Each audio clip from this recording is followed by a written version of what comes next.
Избирательная кампания прошла в соответствии с требованиями закона и завершилась без серьезных замечаний и происшествий. Это отмечают все и международные эксперты, которые присутствовали у нас на выборах, и наблюдатели. На выборах депутатов Госдумы в Татарстане работали 2810 участков. Явка составила более 78%.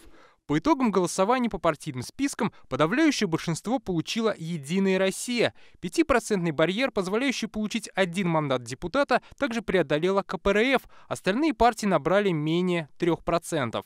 За политическую партию, Всероссийской политической партии «Единая Россия» проголосовало 79,01%. За политическую партию Коммунистической партии Российской Федерации проголосовало 9,64%. Во всех 6 одномандатных округах Татарстана победу одержали представители «Единой России». Каждый победитель округа получает место в Госдуме. По округу номер 26, Приволжский округ, наибольшее количество голосов набрал Вольфсон Илья Святославович, 62,25%.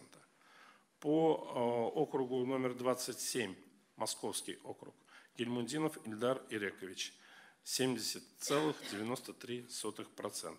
По Нижнекамскому округу номер 28, Морозов Олег Викторович, 72,45%. По Набережно-Челнинскому округу номер 29 Кагугина Альфия Гумаровна, 67,28%. И по Альметьевскому округу номер 30 Егафаров Азат Фердинандович, 69,77%.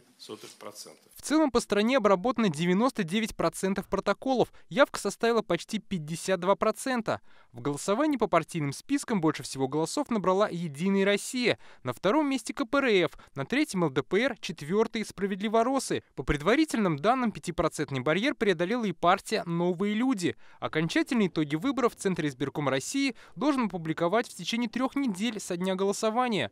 Тогда станет известно, сколько депутатов будут представлять Татарстан в Госдуме и как между партиями распределяться места в парламенте. Дмитрий Аринин, Вадим Илларионов, ТНВ, Казань. Закажи рекламу на ТНВ. Телефон в Казани 5 705 100.